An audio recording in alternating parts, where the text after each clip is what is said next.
grandes choses. Hein? Alléluia. La Bible dit qu'il vaut mieux la fin que le commencement. Parce que tu as entendu depuis le commencement, les commencements et la fin, Dieu va clôturer. Si tu oublies la fin, tu ne retiens pas la fin, tu diras tout ce que tu as écouté depuis le début. Ça ne va rien faire. Mais si tu retiens la fin, le Seigneur va tout rassembler depuis le début. Tu as toutes les bénédictions. Amen. Gloire à Dieu. Nous allons écouter la servante de Dieu, Maman Marlène, qui va vous parler de la part de Dieu.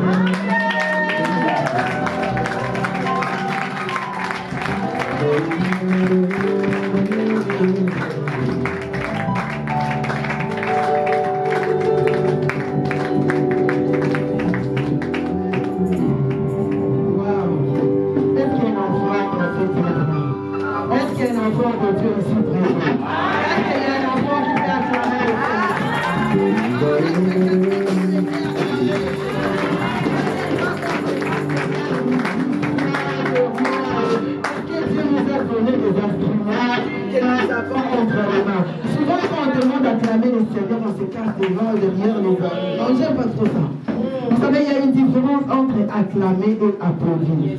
Quand on dit applaudir, les applaudissements, on les donne aux autres. Mais quand on dit acclamer, les acclamations, ça ne peut pas avec des cris. Est-ce que maintenant quelqu'un peut me dire acclamer?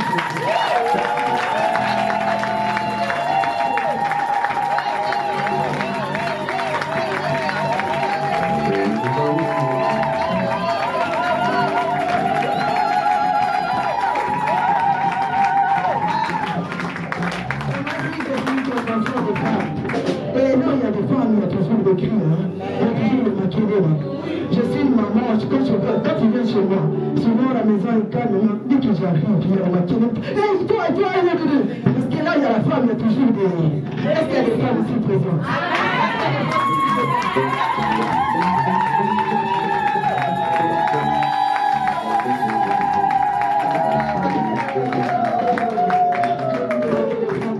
Merci beaucoup, que Dieu vous bénisse. Wow, quelle responsabilité. Hier, je disais à Maman Milouche, en tout cas, tu n'es pas gentil. Hein? Comment tu peux mettre la dernière? Tu peux mettre en première comme ça. J'allais rentrer chez moi, dormir tranquillement. Là, c'est la pression qui monte. Et maman Zozo arrive encore et me fait monter la pression. Je disais, maman, mamie, je rentre chez moi. On va faire l'intercession. Alléluia. Je rends grâce à Dieu pour ce privilège qu'il nous fait d'être là. Ce n'est pas un acquis, c'est une responsabilité, c'est une grâce. Quand on te confie un micro, c'est vraiment une grâce. Pas parce que je connais tout sur vous. C'est juste la grâce de Dieu. Et j'aimerais dire un grand merci au pasteur Chéri pour cette marque de confiance. J'ai l'habitude de dire la chair est chère. Je ne parle pas de cette chair, mais je parle de l'autel. Et quand un homme de Dieu te cède le micro, c'est qu'il te fait confiance. Parce que du haut de cette chair, tu peux bâtir de vie. Comme du haut de cette chair, tu peux détruire de vie. Il y a des vies qui ont été détruites ici. Parce que quelqu'un dit un mot déplacé, une phrase qu'il ne fallait pas, et des vies ont été détruites. Mais je prie que cela ne soit pas mon cas. Je prie que Dieu m'aide à construire des vies ici en ce moment. Un grand merci à Maman Dorcas. Le monde dit derrière un grand homme, il y a une grande dame. Mais moi, je n'aime pas dire derrière. Moi, j'aime dire à côté des grands hommes. Est-ce que Maman Dorcas peut s'élever? Ah, est-ce que l'église, vous pouvez m'aider à me lever?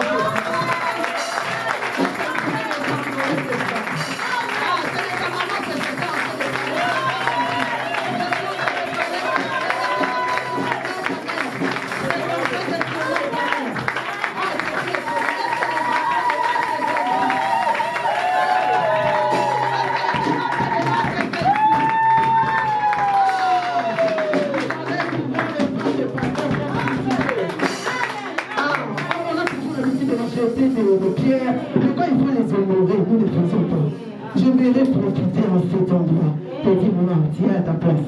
Amen. Je répète, tu es à ta place. Amen. Moi je le dis, tu es à ta place. Amen. Que personne n'est intimide, que quelqu'un tu es à ta place.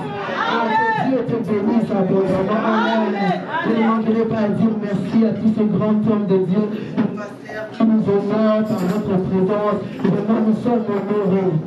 C'est rare de voir des pasteurs quitter leur église, venir écouter des femmes.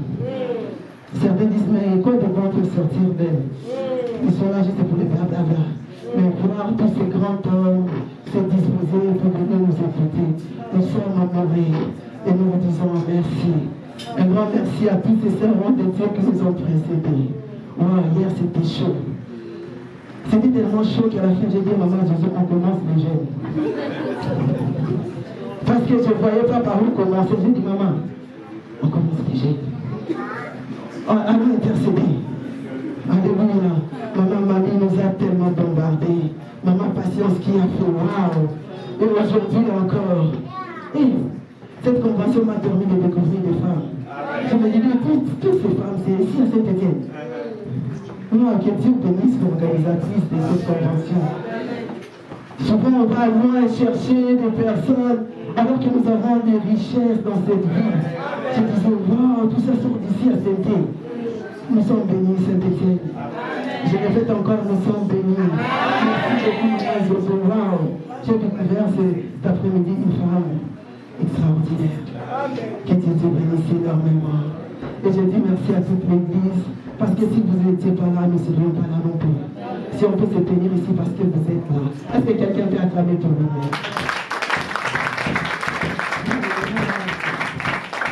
Et je ne peux pas conclure sans dire merci à mon père. La particularité, il est mon père, il est mon mari, il est mon pasteur, il est mon mentor. En fait, il est tout en elle. Vous connaissez les produits là qu'on fait la publicité, tout en elle. Tu achètes un seul produit et dedans tu trouves tout. Ah, lui, il est comme ça.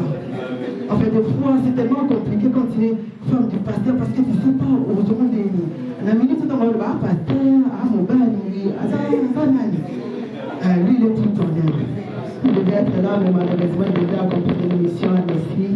Et il ne pouvait pas être là. Mais il me demande de servir l'église de sa part. Amen. Est-ce que vous recevez ces acclamations? Je peux me présenter, moi, c'est Marlène, un enfant de Dieu. Mon identité, c'est enfant de Dieu. Ah, je répète encore, mon identité, c'est enfant de Dieu. Et aussi servant de Dieu. Avant de devenir servant de Dieu, je suis d'abord un enfant de Dieu.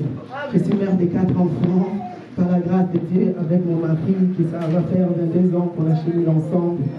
Des fois, quand j'ai dit, 22, c'est là, ça semble bien. J'ai dit, comment vous êtes arrivés là? Mais c'est par la grâce de Dieu. Et nous prions Dieu qui nous aide encore à aller plus loin. Je ne suis pas venue seule, je suis avec mon deuxième fils qui est là, qui nous fait l'honneur, c'est un peu petit de jouer. Il travaille avec nous. Josué disait, moi et ma maison, nous servirons. J'ai la grâce d'avoir des enfants qui servent l'Éternel. Amen. Et j'encourage aussi nos parents que nous sommes encourageant nos enfants à servir l'Éternel. J'ai toujours dit, il n'y a pas meilleur cadeau, meilleur héritage qu'on peut laisser à nos enfants, si ce n'est que l'Éternel. Qu'est-ce que tu vas laisser aux enfants? Tu peux laisser des maisons, demain les oncles, les tantes vont venir, ils vont tout ravir. Mais si tu laisses l'Éternel à tes enfants, c'est une richesse que ni l'oncle, ni la tante ne pourra ravir. C'est quelque chose qu'ils garderont toute leur vie. Amen. Voilà, nous voulons passer à l'essentiel. Maman Minouche, tu peux m'aider avec le chronomètre. Quand il me restera 5 minutes, fais-moi comme ça. Je ne vais pas sauter comme maman Zozo tout à l'heure. Et c'est déjà passé. Je pensais être la seule à être étonnée par ce grand thème qui nous a été donné. Être enfant et servir de Dieu. Quand je regardais le passage, je dis, mais ça n'a rien à voir. Je ne comprenais pas. Et puis je reçois l'appel du pasteur, il me dit, maman Marlène, j'aimerais que vous parliez, mais que vous touchiez tous les points. Pas simplement comme enfant de Dieu, mais enfant de Dieu aussi dans la vie de tous les jours. Je dis, c'est encore un autre défi. J'ai commencé par quoi? Et quand je méditais, le Seigneur a déposé une parole dans mon cœur. J'ai dit, waouh! Vous savez, la parole de Dieu est tellement riche. Tu peux lire les mêmes versets. Et à chaque fois que tu lis les mêmes versets, le Seigneur te parle chaque fois de façon différente. Cette façon, j'ai l'habitude de les dire, mais cette fois-ci, quand je les lisais, je me dis, waouh, combien Dieu est bon. Amen. On nous a tellement parlé sur le fait d'être enfant de Dieu, mais si je peux amener un sous-thème, je dis être enfant dans la maison de Dieu. Amen. Être un enfant Bien sûr, nous sommes en train de parler des enfants de Dieu, mais pas en dehors de la maison de Dieu, mais être un enfant dans la maison de Dieu. Est-ce que quelqu'un peut m'aider à se tenir debout? Nous allons lire les livres, la Bible, s'il vous plaît. Je suis dans le livre des 2 Rois, du chapitre 4, du 1er verset au 7e verset. Je vais demander à ceux qui sont assis, s'il vous plaît, si nous pouvons tous honorer la parole du Seigneur. 2 Rois 4, du 1er au 7e verset. J'ai dit la parole au nom de Jésus. La Bible dit, une femme d'entre les femmes des fils des prophètes cria à Élisée en disant, ton serviteur, mon mari est mort, et tu sais que ton serviteur craignait l'Éternel. Or, le créancier est venu pour prendre mes enfants et en faire des esclaves. Élisée lui dit, que puis-je faire pour toi? Dis-moi, qu'as-tu à la maison? Elle répondit, ta servante n'a rien du tout à la maison qu'une vase d'huile. Et il dit, va demander en dehors des vases chez tous tes voisins, des vases vides, et n'en demande pas en petit nombre. Quand il sera rentré, tu fermeras la porte sur toi et sur tes enfants, tu verseras dans tous ces vases, et tu mettras de côté ceux qui seront pleins. Alors elle les quitta, elle ferma la porte sur elle et sur ses enfants. Il lui dit, présentez les vases, et elle versait. Lorsque les vases furent pleins, elle dit à son fils, présente-moi encore un vase.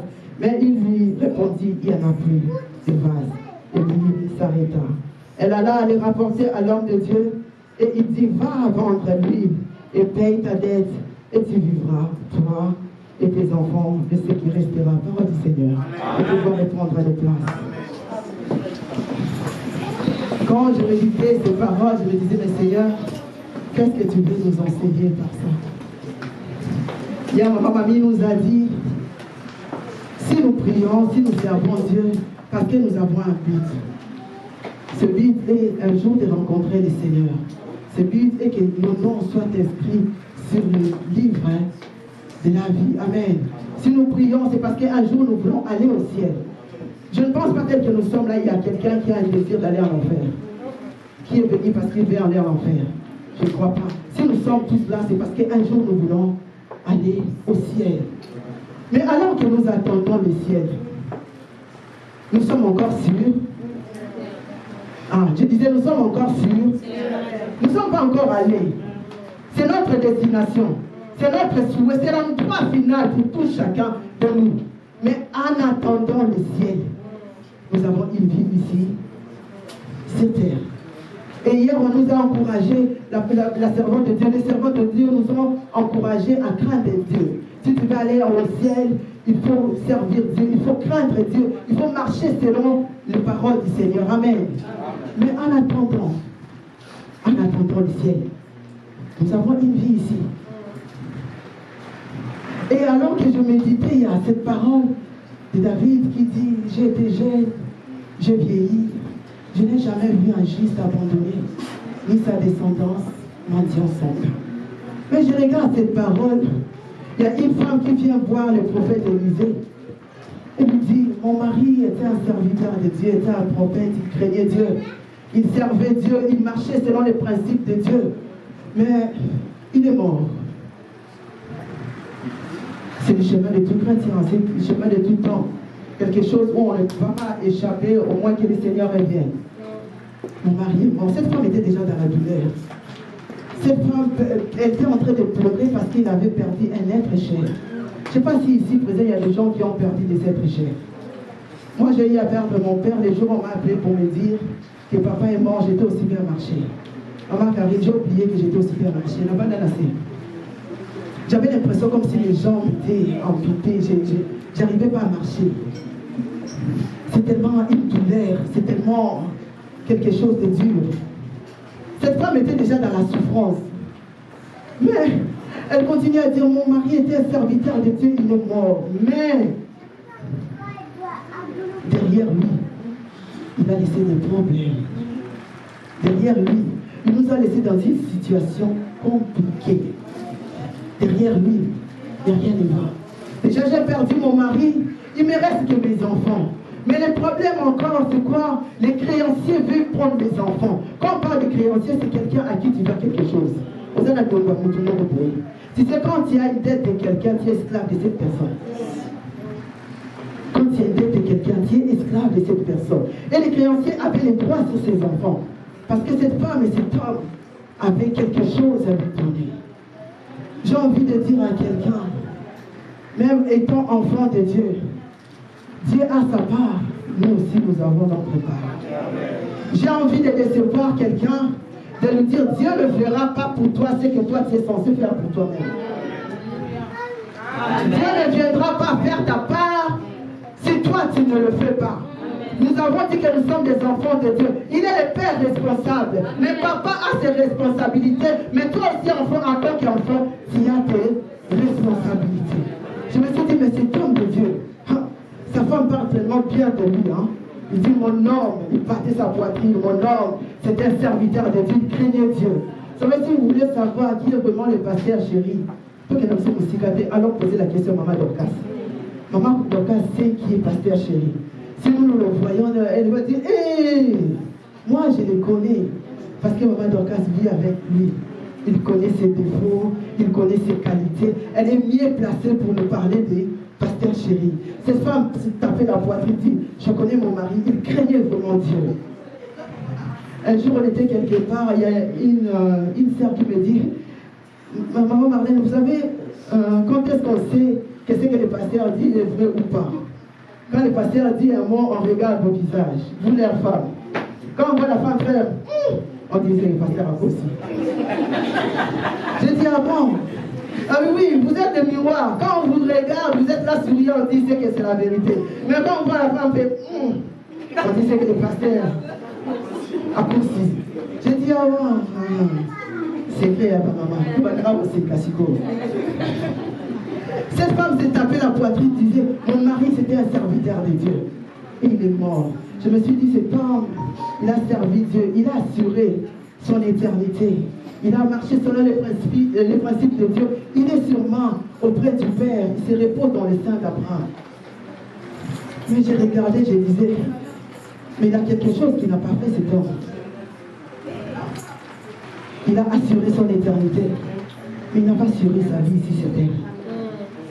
Il a prié comme Maman Marie nous a dit. Je ne sais pas si tous les jours il était à l'église. Il a tellement prêché, il a tellement prié pour les malades, il a tellement fait des miracles. Mais sa vie sur terre, il n'a pas assuré. Je me disais, comment David pouvait dire alors, j'ai été jeune, j'ai vieilli, et je n'ai jamais vu un juste abandonné. Il ne s'arrête pas là, il dit même sa descendance dans Dieu son Père. Servir Dieu, ce n'est pas simplement pour nous. Mais quand nous servons Dieu, c'est aussi pour nos enfants. Moi, j'ai l'habitude de dire, quand je sers Dieu, quand je sers pour Dieu, même si moi, je ne récolte pas, mes enfants vont le récolter. Voilà pourquoi j'aimerais vraiment encourager quelqu'un. Quand tu fais du bien, ne le fais pas. N'attends pas quelque chose en retour. Dis, même si les gens seront ingrats envers moi, Dieu se souviendra de mes enfants.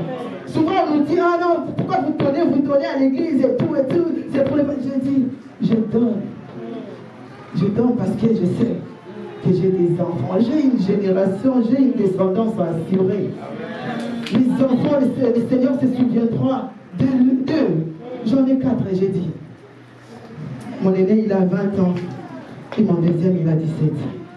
Et mon troisième, il a 6 ans. Mon dernier, il a 3 ans. Ça veut dire fidèle. Quelqu'un a vite fait les calculs, s'est dit comment de 17 à 6, c'est-à-dire peut-être après non, c'est avec le Seigneur. Quand j'ai eu mon deuxième enfant, plus rien. Les médecins m'ont dit c'est fini, ménopause, patati patata. Je suis allé voir des docteurs, des professeurs. Ils m'ont fait une proposition. Ils m'ont dit, ah mais madame, il y a l'assimilation en vitro. Vous pouvez tenter la chance, peut-être que ça va marcher. J'étais toute contente. Eh oui, il y a une solution. J'arrive à la maison. Vous savez, Marie aussi est pasteur, les Angambouins. J'arrive à la maison, je dis à mon mari, vous savez, il y a une solution. Il me regarde et dit, Marlène, Dieu nous a donné les 2 prières. S'il veut nous donner, il nous en donnera. Je dis, ah bah, non, c'était là. Quelqu'un d'autre serait content Enfin, il m'a dit, Dieu est fidèle. Vous savez, quand vous servez Dieu, Dieu est fidèle. Quand tu sers Dieu, ça ne marche pas. Je vais encourager quelqu'un de dire, ne t'arrête pas, continue à servir Dieu. Parce que Dieu est fidèle. 11 ans après, 11 ans après, je me sens bizarre. Moi, j'aime des restaurants. Hein. Moi, franchement, j'aime pas cuisiner. Mais j'ai dit à mon mari, je cuisine juste par amour. Parce que vous devez manger avant que je cuisine. Et ça dépendait de moi. Franchement, je cuisine. Et j'ai toujours la cuisine. Le jour où tu deviendras riche, la première chose que tu dois faire, c'est de me prendre un chef cuisinier. Les ménages, moi-même, je vais le faire. J'aime les restaurants. On part au restaurant. Maman me présente un bon poisson, là, bien, bizarre. Je n'arrive pas à manger. Je dis, mais qu'est-ce qui se passe? Il me dit, va voir le médecin. Je vais voir le médecin, il veut me prescrire des comprimés et tout. Mon mari me dit, arrêtez-vous un peu, docteur. Parce que c'est pas qu'elle est enceinte. Même les docteurs qui connaissaient notre situation, ils s'arrêtent. Il dit, monsieur, quoi? Ça fait 11 ans. Il dit, avant de lui prescrire quelque chose, faites d'abord un examen. Il me fait l'examen, je vais faire l'examen, je me rappelle bien, c'était à 18h ce jour-là. Je cours vite avant que les labos ferment. Je vais faire l'examen. À 20h, je reçois un message, maman Zozo, titi, les résultats sont là. J'ai oublié de vous dire qu'avant mon 3e, j'ai fait des fausses couches. J'ai dit, Seigneur, mais c'est quoi? Qu'est-ce que tu veux nous enseigner là? Je me suis dit, ah non, c'est encore une autre déception. Le message arrive, je vois des résultats, j'ai dit, je saute pas, j'écris pas, j'appelle monsieur. Oh mec, tu es là, tu es où? Il me dit, je suis sorti avec les enfants. Je dis, non, il n'a pas sorti avec les enfants, il rentre vite ici. Il dit, c'est quoi? Je lui dis, oui, les résultats sont là, c'est positif. Quoi de mieux qu'une prise de sang pour confirmer une grossesse? Mais moi, j'ai des doutes. Je lui dis, va chercher une test de grossesse. À 21h, il me dit, mais à 7h, les pharmacies sont... Je lui dis, va au champ, il ferme à 21h30. Dieu est fidèle. Amen. Dieu est fidèle. Amen. Et on va faire les tests et tout est positif. Je dis à Dieu, Seigneur, cette fois-ci, je ne les perdrai pas. Amen. Cette fois-ci, tu m'aideras à les garder. Amen. Et mon fils aîné, il s'appelle Manoa. Tellement de bonheur. Et comme Dieu, quand il commence quelque chose, il achève. Hein. J'ai demandé juste un. Et puis dans ma prière, même quand je disais, Seigneur, évoque l'amour, je disais à Dieu, Seigneur, tu sais, si tu veux rajouter, mais attends au moins 3 ans. Si c'est vraiment dans ta volonté, attends au moins 3 ans parce que je veux vraiment chuchoter mon bébé, quoi. Et Dieu entend les prières. Quand tu pries à Dieu, sois clair. Quand tu pries à Dieu, sache ce que tu veux. Et 3 ans après, un autre est venu. On l'a appelé Noé. Et là, j'ai dit à mon mari, là, c'est bon. Parce que la particularité, j'ai que des garçons. Et je disais, j'attendais une fille. Je dis, laisse tomber parce que Dieu ne fait pas les mots. Les filles, je dis, on s'arrête là. Amen. Et cet homme, je reviens, cet homme est mort, il a laissé derrière lui des problèmes. Et la femme va voir l'homme de Dieu, il lui dit, mon mari est mort, mais on est dans les problèmes. Je me dis, cette femme, c'est moi, elle attendait une solution de la part d'Élisée. Quand elle allait voir Élisée, elle se disait seulement, Élisée va me donner de l'argent, je vais aller payer mes dettes, et l'histoire est finie. Mais une déception. Il va voir Élisée. Élisée lui pose la question, qu'est-ce que tu veux que je fasse? On dit, ça là. C'est comme si, Élisée, tu n'as pas compris en fait. La situation est tellement sérieuse que je suis venu te voir pour trouver une solution et tu me poses la question, qu'est-ce que tu veux que je fasse? C'est l'attitude de plusieurs d'entre nous, de plusieurs enfants de Dieu à l'église. Des fois, nous sommes accablés par des problèmes et nous venons voir le pasteur. Nous voulons que le pasteur trouve la solution à notre place. Il y a un mec qui m'amène les athées, donc j'ai ramené mes amens. J'ai un problème, je viens voir le pasteur. Pasteur, j'ai un problème, donne-moi la solution. Je vais laisser voir quelqu'un. Le pasteur n'est pas là pour trouver la solution à ta place. Amen. Amen. Les pasteurs ne sont pas là pour trouver la solution à notre place. Ils sont là pour nous aider, nous, à trouver des solutions. Ils peuvent nous donner des pistes de solutions, mais c'est à nous de trouver des solutions. Et je lui pose la question, qu'est-ce que tu veux que je fasse? Cette femme pouvait dire, hé, vous Tout ce que je te dis là, tu n'as rien compris. C'est quand quelqu'un te pose la question, qu'est-ce que tu veux que je fasse? Ça te pousse à réfléchir. Parce que si je te donne tout de suite directement, tu vas les prendre, mais tu vas les prendre pas vraiment avec considération. Tu ne vas pas sentir le poids. Mais quand on te pose la question, ça te pousse à réfléchir. Et quand on réfléchit, on prend du temps. La réflexion demande du temps. Et beaucoup d'entre nous aujourd'hui, nous aimons plus la réflexion. Le monde que nous sommes aujourd'hui nous amène tellement tout à l'air, donc tout va tellement vite, que nous voulons que tout aille vite. Nous sommes habitués à des KFC, à des McDo, qui arrivent en 5 minutes, le plat est là. Et même pour ta propre vie, tu veux amener ta vie vite, vite. Tu veux prendre des décisions capitales pour ta propre vie, tu les prends à la légère. Tu ne veux pas t'asseoir et réfléchir. Vous savez, l'église n'est pas simplement un endroit où on vient, on dit Alléluia, Amen. L'église est aussi une école. Et on te dit, maman, assis-toi, écoute et réfléchis. Amen. La Bible dit, celui qui réfléchit dans les choses trouve le bonheur. Et aujourd'hui, dans nos églises, il y a plusieurs qui ne réfléchissent plus. On pense que la réflexion, ça prend tellement du temps que ça retarde des choses. Celui qui réfléchit trouve le bonheur. Celui qui réfléchit trouve le bonheur. Est-ce que papa, est-ce que maman, un jour tu t'es déjà assis? Dis mon corps. Tu as décidé, mais je suis où avec ma vie? Je vais à l'église matin, midi, soir. Mais quand je regarde ma vie, t'en es où? T'en es où? Tu vis comme tout le monde. Tu fais comme tout le monde. Si tout le monde va à gauche, toi tu vas à gauche. S'ils reviennent à droite, toi tu es à droite. Mais toi-même, tu ne réfléchis pas. C'est comme ceux qui ont dit de maladamou. Toi tu suis juste dans le mouvement. Je dis à quelqu'un, sors dans le mouvement, sors dans la foule, sors dans tout cela. Prends le temps de réfléchir sur ta vie. Ça m'étonne aujourd'hui de voir des jeunes qui veulent prendre des décisions capitales pour leur vie. Mais ils prennent tellement la légère. Tu rencontres un jeune homme là, il te propose le mariage. Si on ne prend pas le temps de réfléchir, mais cet homme-là, il va m'amener quoi? Il va apporter quoi dans ma vie? Il fait quoi? Oh non, vraiment mon cœur bat. C'est vraiment l'homme de ma vie. Je veux vraiment m'engager. On prend des choses capitales à la légère. À la légère. Un jour, on a assisté à un bien-aimé, un vraiment de nos proches. Il avait perdu sa femme et nous l'avons accompagné pour les démarches. Et vraiment, c'était tellement dur, même pour nous-mêmes, parce que c'était quelqu'un qu'on connaissait, vraiment des très proches. Et quand on l'accompagnait à faire tous les démarches, il y a les coûts qu'il fallait payer, on voyait l'homme. Wow. On a compris que l'homme ne pleurait pas simplement parce qu'il a perdu sa femme, mais il pleurait aussi parce que l'argent qu'on demandait pour l'enterrement, pour tout organiser, était tellement énorme. Il fallait demander des cotisations à gauche, à droite, pour aider cet argent et payer.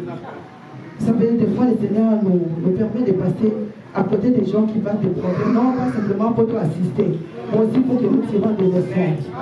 Le problème avec nous, quand on assiste à ces genres d'événements, on va simplement et on part, on ne prend pas le temps de réfléchir.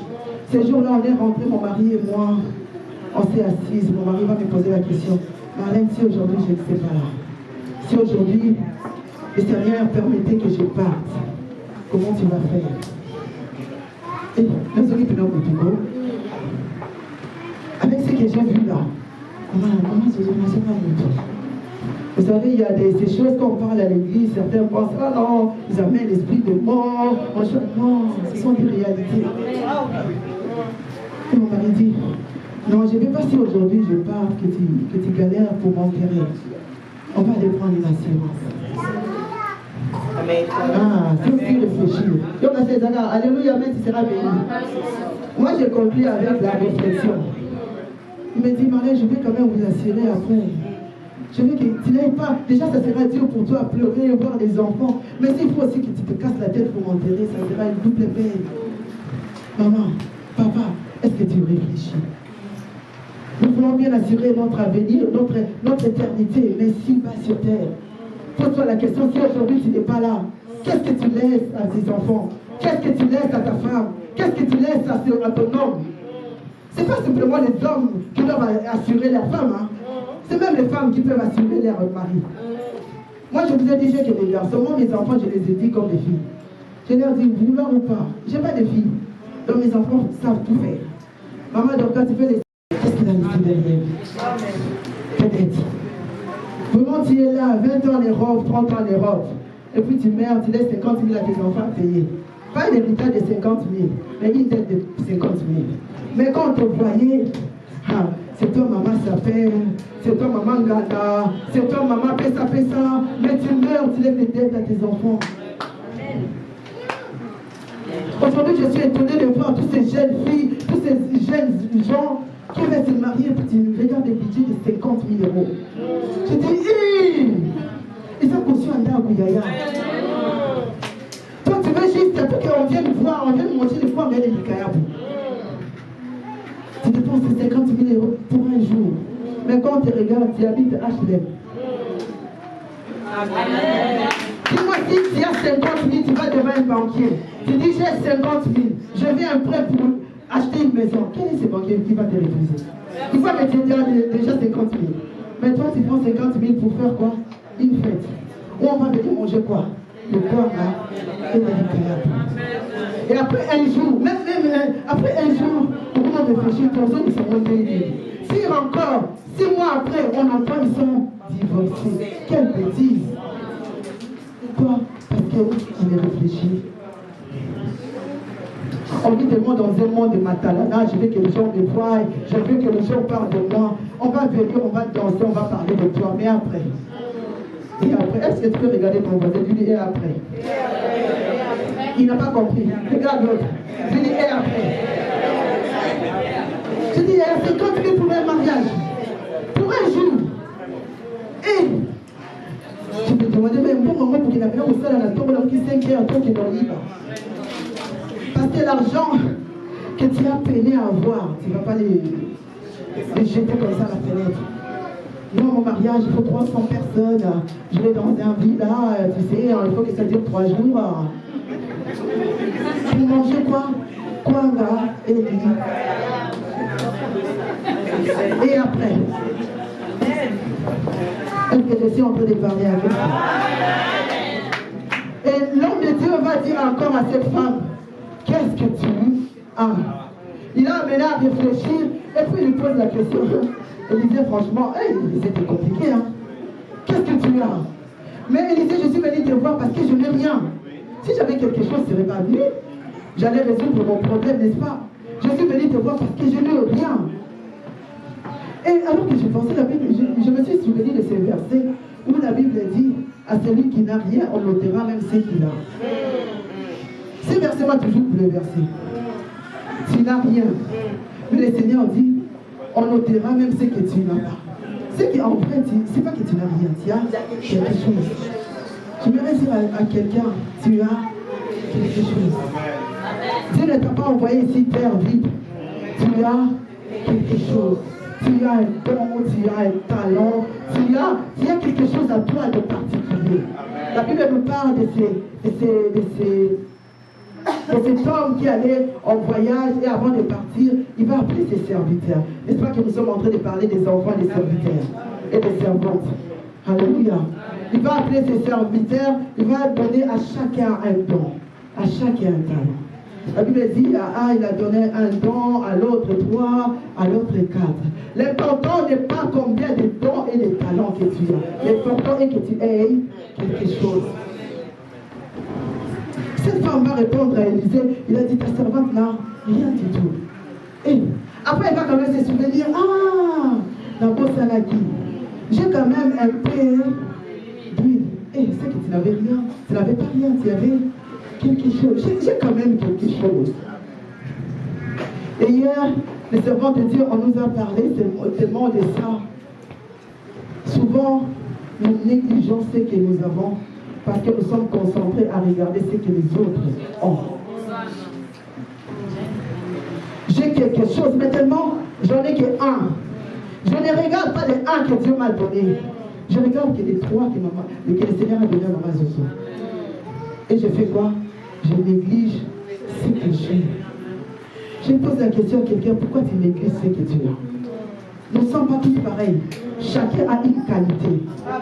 Je suis différent de Maman Zozo. Maman Zozo est différente de Maman Karine. Maman Karine est différente des autres. Chacun a quelque chose de particulier. Moi, même si il a l'équipe, même si je veux imiter Maman Zozo, non, vous verrez que c'est une copie. Je ne pourrais pas faire comme elle. Qu'est-ce que tu as? Qu'est-ce que tu as? Tu es un enfant de Dieu. Quand on parle d'un enfant de Dieu, on voit directement un père. Et tout enfant a un père, n'est-ce pas? Il n'y a pas des enfants sans des pères. Tout enfant a un père. Et quand on a un père, on a un géniteur, on a en nous des ADN. J'ai l'ADN de mon papa. Et la Bible dit, le Seigneur a dit, tel que je suis, tel qu'il est. Tu as en toi l'ADN de ton père. Est-ce qu'il y a un enfant ici?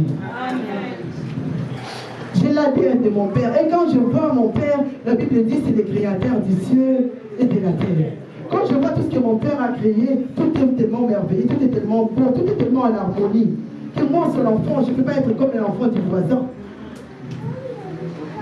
Tu es l'enfant de Dieu, mais tu as l'ADN de l'oncle. Tu te dis enfant, mais quand on te regarde, tu ne ressembles pas aux enfants, tu ressembles aux nièces et aux neveux. Est-ce que les neveux sont là? Est-ce que les nièces sont là? Tout à l'heure, Maman Zozo nous a parlé sur l'identité. Quand tu es un enfant, tu es sous la responsabilité des parents. Et si tu veux voir la différence entre l'enfant et les neveux ou les nièces, gronde-les. Tape-les. Tu vas voir, ils peuvent tous les deux partir parce qu'ils sont fâchés, c'est normal. Mais tu vas voir les soirs, l'enfant va rentrer. Mais tu vas attendre le neveu, il va dire, hey, c'est quoi, il est qui d'ailleurs? Je rentre chez mon père. Il y a beaucoup des enfants, entre guillemets, de Dieu, qui se disent enfants de Dieu. Ils n'ont pas d'identité, comme Maman Zozo l'a dit. Mais pire encore, ils n'ont pas d'adresse. On ne sait pas où les repérer. On ne sait pas ils habitent où. On ne sait pas qui sont leurs pères. Aujourd'hui, je suis ici à ACC. Demain, je suis à ABB. Et après, demain, je suis à AXX. Où ça va? Sans identité. Sans père. Si on devait chercher, c'est qui ton père? En fait, moi, mon père, il est sur Facebook. Il y a des enfants même qui sont les enfants de Dieu de la maison ici. Mais quelque part, ils ont des pasteurs ailleurs. Des prophètes, TikTok, des pasteurs, Instagram. Voilà pourquoi quand le pasteur te dit, ah, mais lui aussi c'est propre qui tu fais quoi? Tu pars. Tu n'as jamais été enfant dans la maison, tu étais une nièce, tu étais un neveu. Tu n'es pas un enfant. Vous savez, ce qui est bien avec les enfants, nous avons tous des enfants dans la maison. Un enfant, maman, même quand on les tape, on pétille vraiment. Tu es tellement en colère avec cet enfant. Moi, je le vois avec mon dernier. Tu les tapes, tu les chasses. Mais il te poursuit quand même derrière. Je dis, mais toi, je te dis, va dormir. Mais maman, calme. Je te dis, mais ce n'est pas le cas aujourd'hui. Il suffit que Pasteur Chéri te gronde. Elle était qu'elle a un colonel. Elle était qu'elle a avant. J'ai aimé ce que maman mamie a dit. C'est vrai, nous sommes des enfants de Dieu. Mais Dieu est là, on ne les voit pas. Il est avec nous en esprit. Mais comme ça, on ne les voit pas. Il a placé devant nous des pères. Est-ce que respectons-nous nos pères? Ah, on va dire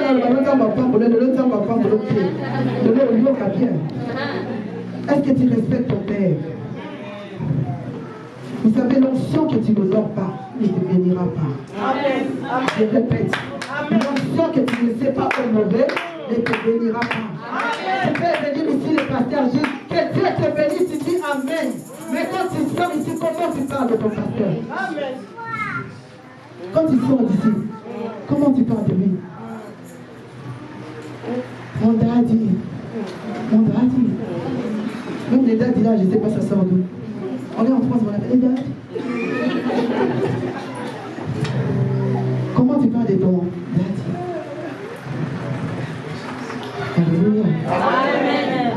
Qu'est-ce que tu as? Élisée aidait juste la femme parce que la solution de cette femme ne devait pas sortir d'Élisée, devait sortir de la femme elle-même. Il me reste combien de minutes? Et ici, là, si. Vous êtes la version, là. Est-ce que je peux conclure? Est-ce que vous pouvez me donner encore 5 minutes? Amen. La solution de cette femme devait sortir de la femme elle-même. Mais écoutez, Élisée va dire à cette femme, écoute, tu dois faire quelque chose. Va voir le voisin. Va demander des vases. Quand tu auras demandé des vases, rentre chez toi. Rentre chez toi. Va demander ailleurs. Mais quand tu auras demandé, fais quoi? Rentre chez toi. Et une fois chez toi, ferme la porte derrière toi. Des instructions. Le miracle de cette femme dépendait de l'obéissance aux instructions données par son père, données par l'homme de Dieu. Souvent nous attendons le miracle. Tu viens ici, le pasteur te dit, va jeûner pendant 3 jours. Premier jour, tu gênes. Deuxième jour, 2 mois sans douche. Troisième jour, l'ami foufou. Et puis tu viens le troisième jour, tu dis, pasteur, j'ai gêné. Pourquoi c'est même? Et puis tu dis, ah mais pasteur, je ne vois rien. Non, ce n'est pas la faute du pasteur. C'est toi qui n'as pas été obéissant aux instructions. L'homme de Dieu a dit, va demander. Va demander. C'est pas va raconter ta vie. C'est pas va dire ce qui va se passer après. C'est va juste te demander, fais quoi? Rentre. Et il précise, quand tu rentreras, ferme la porte. La porte là aujourd'hui, c'est nos bouches. Les enfants de Dieu aujourd'hui, nos portes sont tellement ouvertes. Tu nous racontes tout. Tu as des instructions claires, tu dois faire ça, ça, ça. La chose ne s'est pas encore faite. Mais toi, tu as déjà parlé. Il y a trop de discrétion. Et puis nous sommes étonnés. Non, en fait, le pasteur m'avait dit que telle chose va se faire et je ne l'ai pas vu. Est-ce que c'est la faute du pasteur? C'est toi qui n'as pas été obéissant. Je vais dire, Élisée a dit, non, va chez ma charrue. Va dire à ma charrue que Élisée m'a dit que je vais prendre tête à tête. Non. Il a dit, va, tu prends et puis tu rentres, tu fermes là. Aujourd'hui, les femmes, nous ne fermons plus nos portes. Nous ne fermons plus nos... Même là, il ne faut pas parler, nous sommes là en train de... Des fois, tu parles même des choses insensées. Là, tu te dis, pire encore, tu ne parles pas que de toi, mais tu parles même de ton mari. Tu vas encore plus loin. Tu exposes même tes enfants à cause de papa. Femme, il va chercher et puis rentre, il fait quoi? Tu es étonné, on te fait une demande de mariage. Déjà sur les réseaux sociaux, avec l'homme de Marie. Et ils ont demandé un mariage. Ils ont mariage qui? Tout est déjà affiché. Je suis avec l'homme de mon, c'est l'homme au cœur. Et puis tu es étonné de mettre ma charrie qui est passée derrière. Et puis l'homme selon ton cœur est devenu l'homme selon les cœurs de ton ami. Pourquoi? Parce que ta bouche était... Alléluia. Amen. Je vais exhorter les femmes. Apprenons à fermer nos portes. Pourquoi quand nous rentrons dans nos maisons avec nos portes physiques comme ça, on ferme derrière?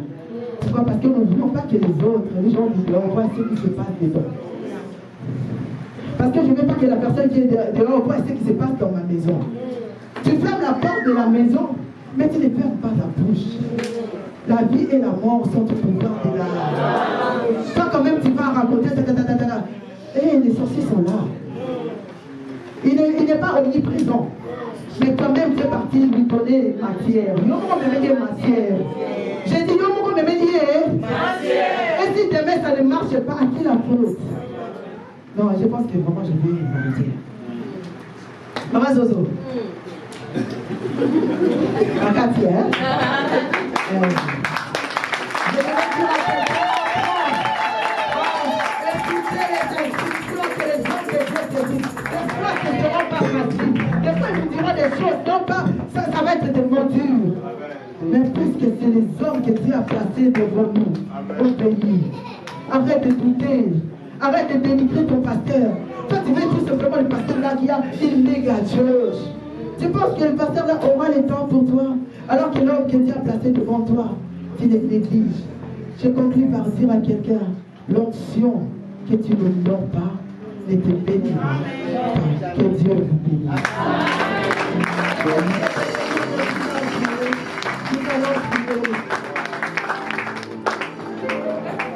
J'aimerais que tu inclines ta tête.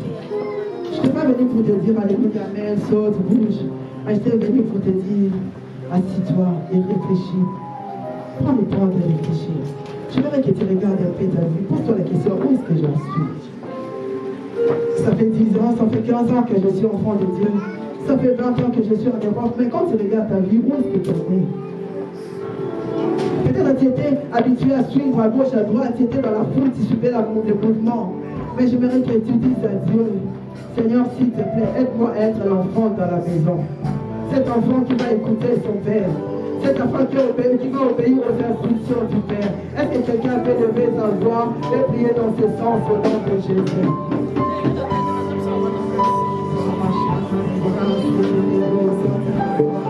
Seigneur, nous te bénissons et nous te rendons grâce.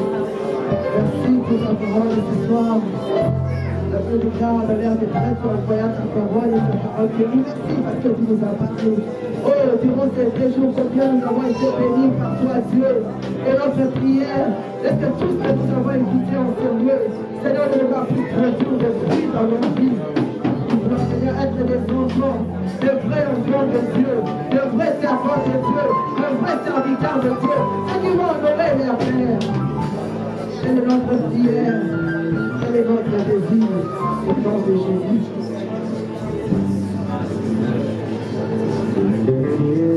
Quelqu'un va élever encore sa voix et dire à Dieu, Seigneur, merci pour ces 2 jours. Ces 2 jours où nous avons été énormément bénis. Mais tu diras à Dieu, Seigneur, que je n'oublie aucun de ce que j'ai goûté ici. Aide-moi, Seigneur, à être pas simplement celui qui écoute, mais plus encore à être celui qui met en parole, en pratique ce qu'il écoute. Que le Saint-Esprit puisse t'aider à découvrir les dons, les talents qui sont en toi. Que le Saint-Esprit puisse t'aider à voir plus loin qu'aujourd'hui. Que le Saint-Esprit puisse t'aider dans ta marche de tous les jours. Est-ce que tu peux lever ta voix?